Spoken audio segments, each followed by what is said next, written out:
आप देख रहे हैं LN न्यूज़। देखिए, आज जो सुप्रीम कोर्ट का फैसला आया है, हम उसका स्वागत करते हैं। यकीनन जब सुप्रीम कोर्ट कोई पिटीशन एडमिट करती है तो वो देखती है कि इसके अंदर कितनी सच्चाई है और कितना झूठ है करके। तो सुप्रीम कोर्ट को कहीं ना कहीं लगा है कि भाई ये इसके अंदर जो दादागिरी करके अपने सिर्फ आंकड़ों के बल के ऊपर जो ये एक्ट बनाया गया, बिल को पास किया गया, उसमें इतनी कमियां हैं कि एक मजाक के तौर के ऊपर उसे देखा जा सकता है।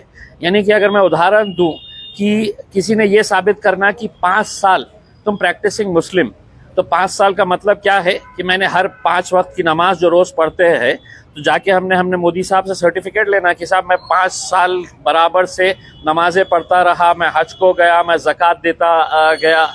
तो ये सब चीज़ें जो है, ये सब बकवास जमा करके सिर्फ मुसलमान लोगों को परेशान कैसा किया जाना चाहिए, बस उस इरादे से किया गया है। सुप्रीम कोर्ट ने इस बात की भी दखल ली है कि जो नॉन मुस्लिम्स को इसके अंदर इंक्लूड किया जा रहा था, उसके ऊपर भी रोक लगाई है। हमें उम्मीद है कि 5 तारीख के बाद जब रेगुलर इसकी हियरिंग होगी तो बैरिस्टर असदुद्दीन अवैसी साहब की जो पिटीशन है, जो सबसे पहली पिटीशन फाइल की गई है, उसमें इतने स्ट्रॉन्ग पॉइंट्स है कि मैं नहीं समझता हूँ कि अगर अदालत ये पूरा सुनेगी तो इंसाफ मिलेगा और यकीनन ये इसको नलीफाई किया जाएगा।